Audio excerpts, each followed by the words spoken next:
guest list. Come to the party. But apparently he doesn't have to get involved because the Cleveland Cavaliers have been exploiting all of their matchups the past 2 games. Look at these numbers from Game 6. LeBron James, 41. Tristan Thompson, 15. And might I add, 16 boards. J.R. Smith, 14. Kyrie Irving, of course, 23. And Kevin Love, 7. But everybody is contributing in that starting 5. And then when you go to the bench, Richard Jefferson has given them such a surge of energy when he's on the floor. Dante Jones tonight giving them a surge of energy. So it's coming from all over the place with the Cleveland Cavaliers. But in my humble opinion, those role players won't be able to do that in Game 7 on the road in such a tough environment to play. But that remains to be seen. It definitely does, man. Game 7 in Golden State. Oracle Arena will be a madhouse on Father's Day, Pierre. And you know, the All Things Sport podcast will be on the air next week to give you the rundown of that Game 7. But we're going to take a commercial break, man. This entire podcast episode is dedicated to the NBA Finals. Like we said before, we had all these ideas of what we wanted to talk about tonight. But after watching Game 6, how could we not dedicate the entire podcast to the NBA Finals? It's going down in a major way. Iman Shumpert, cut your hair, man. Bruh, for real? Yeah, I'm all for expressing yourself and all that. And I know your girlfriend is known for expressing herself, and she probably encouraged you to do it. To each his own, but you got to think about others, man. It's not just about you. So when we come back from this commercial break, we're going to talk about Game 7 between the Cavs and the Warriors in the NBA Finals. Be right back with the All Things Sport podcast. Pierre, Daimeon, last name Banks, Spreaker Radio. Hi, this is Daimeon Banks. Thank you for listening to the All Things Sport podcast. You can also catch me on the Puff TV Morning Combo on Blog Talk Radio every Monday, Wednesday, and Friday at 9 a.m.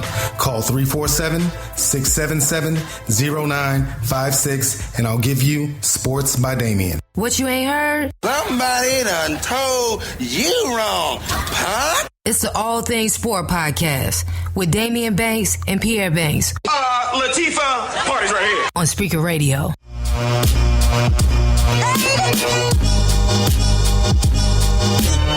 Welcome back to the All Things Sport podcast. I'm Daimeon.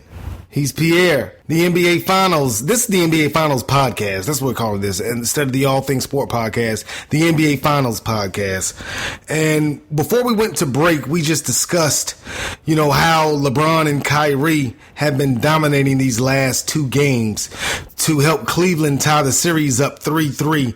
Headed to a Game 7 back in Oracle Arena in Oakland, California on Sunday, Father's Day. What do you foresee happening in that Game 7, if I can ask you? Daimeon, before we get to that, let me just ask you, because I have to hear your analysis on this. Right now, series is tied at 3-3. Who is your MVP? Is it Steph Curry at this point, or is it LeBron James? Well, at this point, especially with the last 2 games, I would say it's LeBron James. But, it's a Game 7 coming up. Whoever plays the best out of those 2 guys in the next game their team is probably going to win, and there goes your MVP. Let's say LeBron James goes for 35, 15, and 12. Steph Curry hits 28, 30. 5 rebounds, 5 assists. Golden State wins. Who is the MVP then? I mean, usually they give it to the winning squad. They're going to give it to Steph Curry. I thought that LeBron James should have got the MVP of the finals last year. But they lost. So you can't, give it. I think Jerry West is the only, losing MVP in the finals, the logo. So, I mean, if LeBron has that crazy game and Cleveland wins, he's not going to get the MVP. But I guess they feel like, how valuable could you be? Your team didn't win. But, I think, there is a lot of value to a person that averages a triple-double, and they're basically the only scoring option on that team. I think your level of value could be at the level where you can win the most valuable player award, but again, I don't have a vote. Yeah, it's going to be very interesting to see how Game 7 is played, because Golden State had a historic regular season, broke the Chicago Bulls 72 win record. They got 73 wins.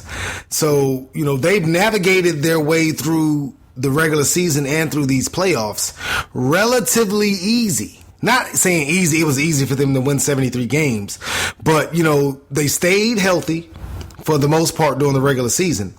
And, they were on a roll. They were clicking offensively. They're one of the very best defensive teams in the NBA. But when you got to the playoffs, they've all of a sudden started to pile up the injuries. Steph Curry was out at the beginning of the playoffs with his injuries. Now you have in the finals, Bogut is out. Andre Iguodala is hurting with his back. Steph is not at 100% with his knee. And, how are they going to be as far as their mental focus is in Game 7? Will they be nervous? Will they be tight? Will they have a case of extreme lemon booty syndrome? I don't know. I doubt it. And this is the reason why I say this. If any team is going to have ELBS, it's going to be the Cleveland Cavaliers. This is my reason for saying that. Golden State's been there. They were there last year. They pulled it out last year. They've got all the jitters and the nervousness. They got all that out of it. Cleveland hadn't been there since the 60s. The city of Cleveland has not won a championship since the 60s. All the pressure is on Cleveland, no matter what. They went down 3-1, and I think some of that pressure was alleviated because they felt like, well, we're down 3-1 anyway. We might as well let our hair down, see what we can do. But at this point, it's Game 7. You're on the road.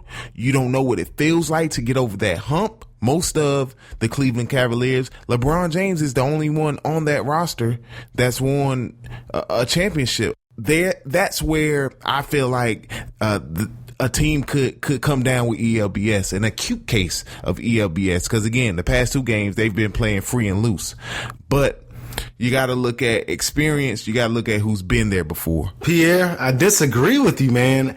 I do believe that there's a fair amount of pressure on LeBron James. Now, the other Cleveland Cavaliers, they're not held in the same standard as LeBron James. They're not held up on that Michael Jordan pedestal like LeBron James is, man. Hell, they're not even held up on that same Kobe Bryant pedestal as LeBron James. And so I don't think there's a lot of pressure on J.R. Smith. It's not a lot of pressure on Tristan Thompson. They're not all-time great players. So there is some pressure on LeBron James. But I gotta believe, man, that the Golden State Warriors feel a twinge of tightness, man. They're a 73-win team. They had a 3-1 series lead. 3 pretty much blowout victories to get that 3-1 series lead. And they're going home. Yeah, of course they're playing at home. You don't want to play a Game 7 on the road. But I think that home game is going to provide even more pressure for the Golden State Warriors, because they have to win that game. If they don't win the game, the season is over, the series is over, and that 73 win regular season is going to be tarnished a bit. So they have that hanging over their shoulders. And Steph Curry has his unanimous MVP hanging over his shoulders. Draymond Green has that Game 5 suspension hanging over his shoulders. They have tremendous amount of pressure in Golden State, and pressure busts pipes.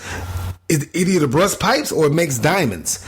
So will Golden State become a diamond, or will they need to call a plumber because they have a severe leak in their lemon booty syndrome? Again, they've been there before. This is a team that is just coming off a finals victory last year where they had to overcome some odds. They pretty much stayed together from that team. They play well together. They play even better at home. So I don't see Steph Curry being baited into getting into foul trouble, but Tyronn Lue did one heck of a job of putting him in situations where he had to defend. using the pick and roll with Steph Curry's man so that Steph would be on Kyrie Irving, so that Steph would be on LeBron James, and putting him in a situation where, okay, I got to defend or I'm going to pick up a foul. I'm expending energy. I can't do it like I want to on the offensive end. Again, though he had 30 points, this is a recipe that he took from the Thunder series. But I think this is a situation where we're seeing, Daimeon, what we've said a long time ago. LeBron James is just proving himself to be a better player than Steph Curry. I am a LeBron homer, be the first one to admit it. Love Steph Curry, man. Best shooter in the NBA, all time. But I never thought that he had a better all-around game than LeBron James, man. LeBron James is the best player in the world. People have fallen in love with Steph Curry, rightfully so. He's easy to love, and LeBron is easy to hate. But, I never thought that he was a better all-around player than LeBron. Yeah, he could shoot better than LeBron. Probably has a better handle than LeBron, but it stops after that. So I never got on that Steph Curry is better than LeBron James bandwagon, because, the difference is basically it's a difference in game size. LeBron can't, Steph can't guard LeBron, but LeBron can guard Steph. So, I never got into that train of thought that Steph Curry was a better all-around player. But Steph Curry has been a fantastic player for these last 2 seasons, and he's been on the best team. So by default, a lot of people are saying, okay, Steph Curry's the best player in the world now. But I never thought that. So heading into the series, I think LeBron had a chip on his shoulder, but you can't win anything in this world, let alone an NBA championship, or by yourself. So you have to have help. And I think now that LeBron has a little bit of help with Kyrie, actually a lot of help in Game 5, but, Kyrie didn't go for 40. And 6. Yeah, Game 6, Kyrie had 23, which is, that's what you need to do. You have to have someone other than LeBron James scoring. So I think LeBron has become a little bit annoyed by the love fest for Wardell's Stephen Curry Jr. He's a little bit annoyed, and he's been playing like that in the last 2 games. And, it's just going to be, so raucous in Oracle. Can LeBron channel one more all-time game, or can Steph Curry step up and write his name in the pantheon of NBA history and in the annals of NBA history as one of the best players who ever played the game? I like to hear from someone who has been watching this series and feels that Steph Curry is a better basketball player than LeBron James. I just like to sit down and talk with that person and get inside their head, see what it is that makes them tick. What are you looking at when you watch an NBA basketball game? Do you not see the way that Steph Curry is in no man's land anytime LeBron James is in front of him with the ball in his hands? Do you not see the frustration level that the Cleveland Cavaliers have Stephen Curry at this point in the series? Do you not see how LeBron James just scored 18 points in a row to keep Cleveland ahead of the Warriors here from the 3rd to the 4th quarter in Game 6? It's unbelievable, man. And I just would like to meet that person, Daimeon. Yeah, man. Golden State was really feeling themselves up 3-1, and rightfully so. You're up 3-1, 1 game away from winning a second NBA championship, consecutively. But, now they have a little bit to think about. And, Game 7 is only a couple days away. And, adjustments can be made and will be made by the Warriors as well as the Cavaliers. But in Stephen Curry's case, he has to put that team on his back, man. And, he's the MVP. You got to do it. If you're Steph Curry, you got to do it, man. There's one game, leave it all on the court. And, like these players like to say, and you have to live with the results, because you're going to be scrutinized, win, lose, or draw. If you're Steph, if you're Clay, if you're LeBron, if you're Kyrie, you're going to be scrutinized, win, lose, or draw. Why not be scrutinized when you win? So go out there, leave it all on the court if you're Steph Curry. But, you have to realize if you lose, be prepared for the pendulum to shift, because as fast as they love you will be as fast as they hate you, man. I'm telling you, that's how it is in the world of sports, man. Definitely. That's how it is in life in general. You could be loved in one day. You could be at your 9 to 5 one day bringing donuts in the morning and your coworkers love you. Bringing donuts the next day. Your coworkers love you.